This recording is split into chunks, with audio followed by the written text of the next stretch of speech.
सर्वप्रथम प्रजासत्ताक दिनाच्या सर्वांना शुभेच्छा. आणि ज्यांनी ज्यांनी या देशासाठी आपलं आयुष्य दिली, जीव अर्पण केला, त्या तमाम महापुरुषांना, तमाम शूरवीरांना अभिवादन करतो. विनम्र अभिवादन करतो. देवांश,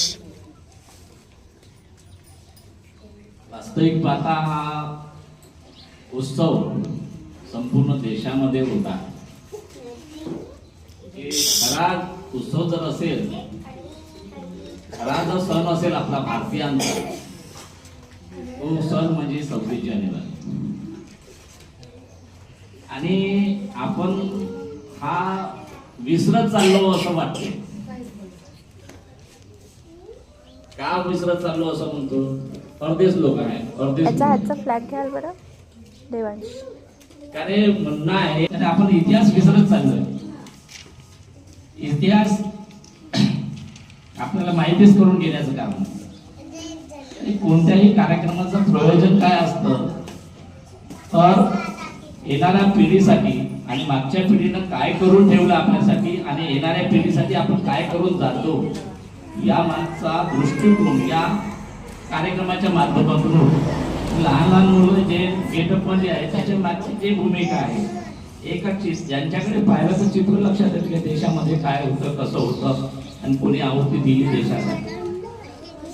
कारण की आजचा उत्साहाचा दिवस यासाठी म्हणतोय की या दिवसापासून तुम्ही या देशाचे राजे झाले. राजे मानता का? हा महत्वाचा. राजे झाले आहे तुम्ही.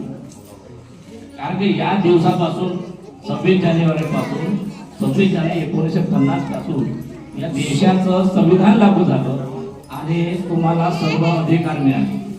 सर्वात महत्वाचा अधिकार आहे तो निवडणुकीचा अधिकार तुम्हाला मिळाला, मतदानाचा अधिकार मिळाला आणि मतदानाचा अधिकार मिळाला म्हणून तुम्ही राजे झाले. तुम्ही राजे झाले. आधी राजे होते का? होते. शेकडो राजे होते या देशामध्ये, पण ते आईच्या पोटातून जन्माला येत होते राजे.